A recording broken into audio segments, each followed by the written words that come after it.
Okay, week one of New York injury law in the books. It was awesome. Everything went according to plan. Well, kind of, but let's go inside, check it out. Welcome to the new office.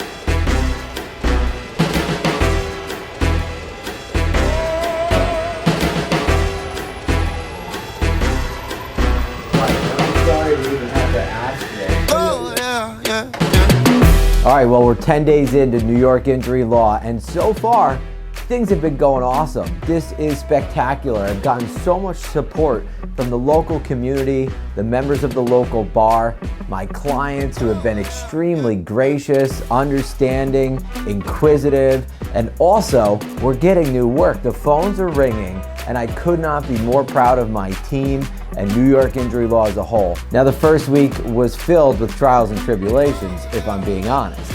I wouldn't do it again during the holiday season because it was a distraction from what you would want to be doing, which is spending time with friends and family. The other thing I learned is that you shouldn't pick an office just a few days before you move. You should probably have that type of thing picked out and painted ahead of time.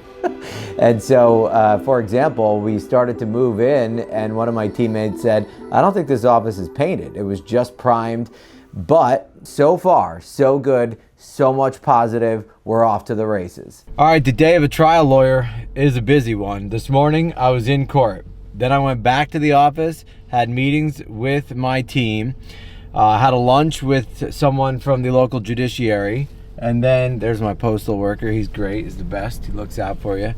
Then after this lunch meeting, I had court again, and then I went to my old law office to get some papers signed so that the clients who wanted to stay with me, which was all of them, could have their files transferred over. And now I'm going to the post office.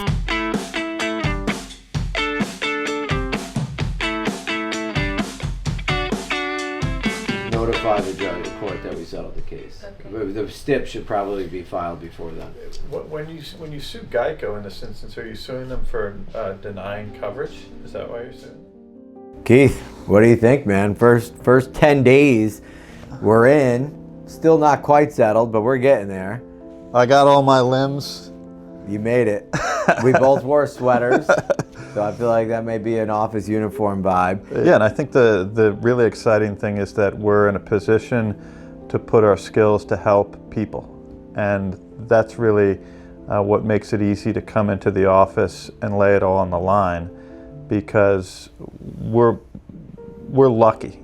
We're lucky to be in a position where we're able to launch our own firm and take that risk for our clients. Over the past few months, as you and I started to talk about building a law partnership, I sensed that same thing from you, that there was really no fight out there that you were not willing to take on. And I think your experience with medical malpractice trials and being in the courtroom demonstrates that. And that was something that I think fired me up internally. It was like, okay, I'm picking someone who will take the bad actor to task. Because there are a lot of lawyers who like to just settle the cases, churn them out, send demand letters, and like they're never willing to go into the courtroom or to step over that line. But I think we're both willing to do that. Yeah, well, the system is designed to oppress the plaintiff and the person that brings the cases. And every aspect of the judicial system is tailored to destroy David. And that's the way it is. And when we take on Goliaths, whether that's medical providers, whether that's hospitals, whether that's corporations, you have to have thick skin and you have to have a perseverance. And I learned that the only way to do it is to do it.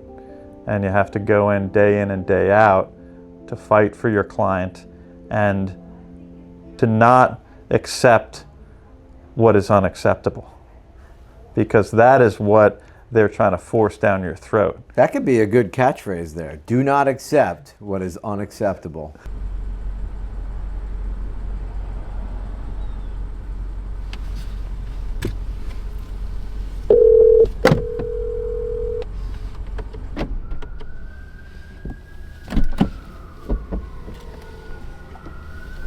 Hey Kim, it's John. How are you?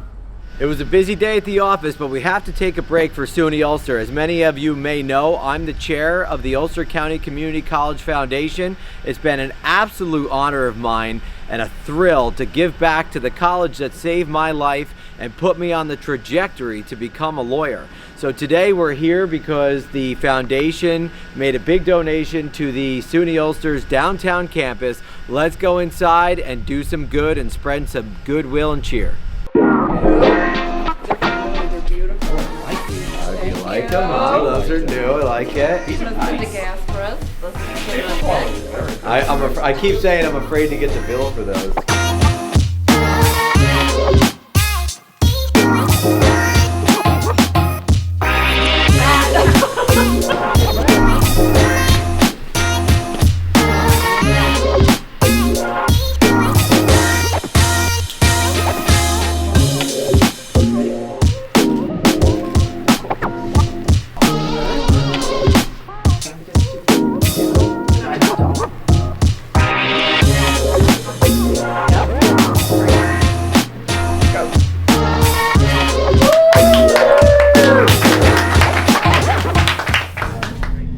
So this morning we took, 20 to 30 minutes to make some video content.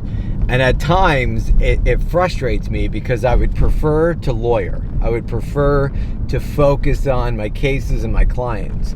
But as a business person, I know that I need to take time to market my services. Just as important as watching the budget and the numbers, just as important as making sure I have professional liability insurance is marketing the service. When people call me with a potential negligence case, I'm thrilled to help them, right? Because they call me in a time of need. These accidents are unforeseen. No one ever foresees getting hit by a car, falling off a ladder, being the victim of medical negligence. No one ever wants that for themselves. And so they call in a time of need when they're scared about their financial future or stability, when they're not sure how to hold someone or some company or government entity accountable. And I believe that marketing my services is vital, not only to the health of my business, but it's a duty that I have to the community to let them know that there's a lawyer out here who will fight in a time of need.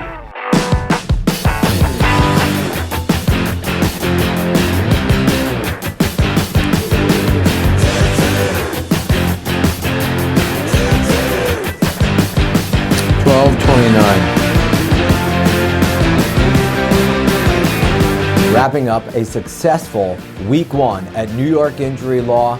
We have so many great things ahead of us. We look forward to serving New Yorkers, and not only serving them, but winning personal injury cases for injured New Yorkers everywhere.